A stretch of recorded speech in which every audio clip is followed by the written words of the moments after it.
Hello, everybody. Now we continue our English subject on second semester. We come to the chapter 7 now. And on the seventh chapter, we will study about folk tale. And the folk tale here is Sangkuriang. And I think you know Sangkuriang is a very popular folk tale from West Java, and I think you have heard about Tangkuban Perahu Mountain. And because we will talk about a folk tale, then we will try to understand about narrative text. Oke, dalam chapter 7 atau bab 7 ini kita akan bicarakan tentang cerita rakyat. Yang di dalam buku itu ada satu cerita rakyat dari Jawa Barat, judulnya Sangkuriang. Oke, on this chapter we will learn to listen a folk tale, to read a folk tale for ourselves, to read a folk tale to other people, and to get a moral lesson from folk tale.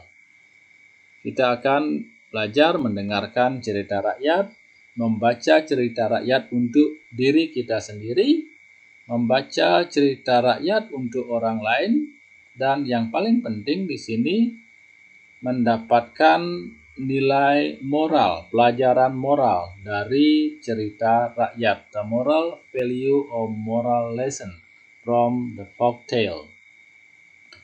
Because we will study about narrative text, on the narrative text we will use the sentence of past tense.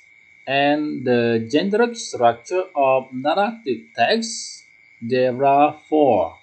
The first one is orientation, the beginning of the story, and then complication, where the complex start on this part and till the climax, and after that the resolution, how the complex get the solution.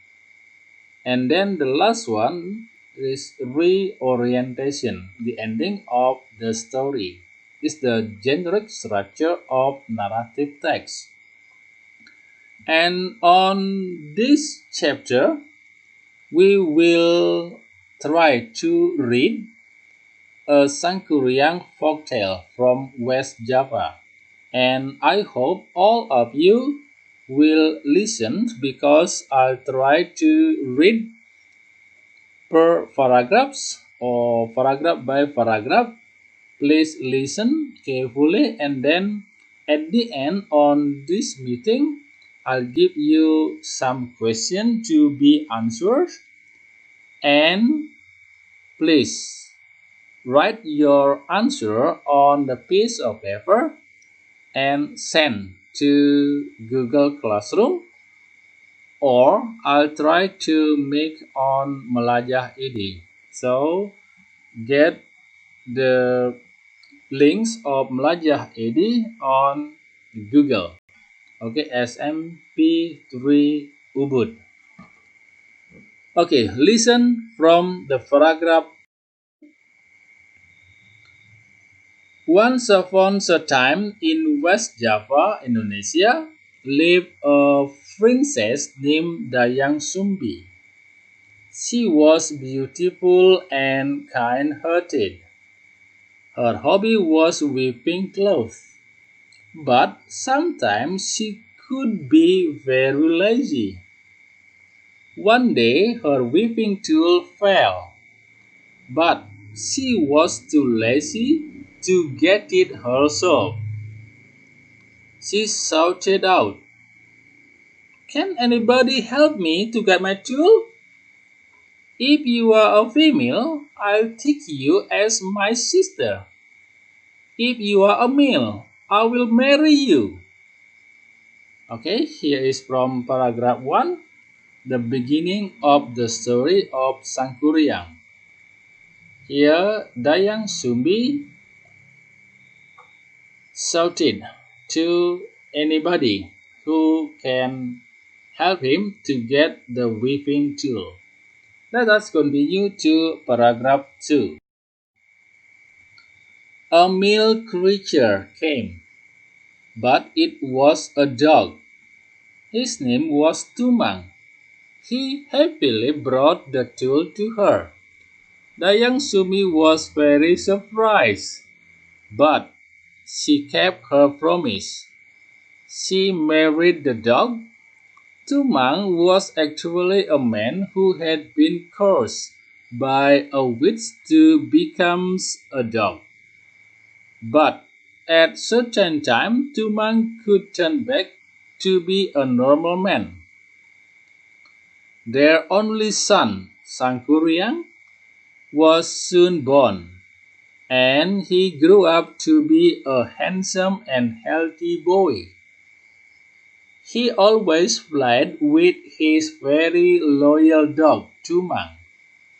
He did not know that he was actually his father, because Dayang Sumi hid the secret from him. Sangkuriang liked to hunt in the woods, of course with Tumang. And continue to paragraph 3. One day Dayang Sumi asked him to bring home a deer herd, but after hunting for several days, he could not find any deers in the woods. He did not want to disappoint his mother and was thinking hard how to bring home a deer herd. Suddenly, he had a very bad idea. He killed Tumang. Then he brought his herd home and gave it to Dayang Sumbi. Sangkuriang could not cheat her. She knew it was Tumang's herd. So she got very angry and hit Sangkuriang's forehead with a piece of wood and told him to leave. With a bad wound on his forehead, Sangkuriang left the village. Continue paragraph 4. Many years later, Sangkuriang grew up to be a powerful man. One day he went back to his village. He met a beautiful young woman there, and he fell in love with her at the first sight. It was Dayang Sumbi. She never got older because she had been granted eternal youth by the god. Sangkuriang did not know that she was his mother, so he came to her and proposed to marry her. Then continue to paragraph. When he walked closer to her, Dayang Sumi got surprised. She saw the scar in Sangkuriang's forehead, and soon he knew that he was her son, who left her a long time ago. She told him the truth and tried hard to explain it to him, but he did not believe her. She did not want to break his heart, so she accepted his proposal but gave him an impossible thing to do. She wanted him to build a lake and a boat just in one night. And that's paragraph 6. Sangkuriang agreed because he knew that he could make it with the help of his genies. By midnight, he finished the legs and then started making the boat. Dayang Sumi was thinking hard to find a way to pay him. Before dawn, he asked the people in the village to burn the wood in the east, and the light made all the cock crow. Thinking that the night would be over soon, the genies ran fast and left Sangkuriang before the boat was finished. Sangkuriang realized that Dayang Sumbi had cheated him. He got very angry and he kicked the boat upside down. It gradually became a mountain, and it is now known as Mount Tangkuban Perahu. So, all of the texts I have read for you, and hope all of you now the idea, got the moral value or moral lesson from this folktale. And once again, it's called Sangkuriang folktale from West Java. By listening or maybe reading this folktale, and I hope you were able to answer question. And actually, this question you can find on the book. But number 12 got no option.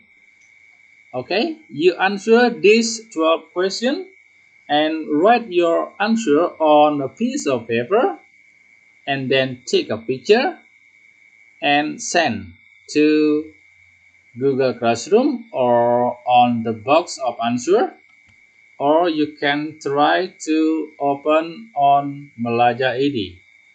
So, thank you for your attention today and see you next week. And goodbye.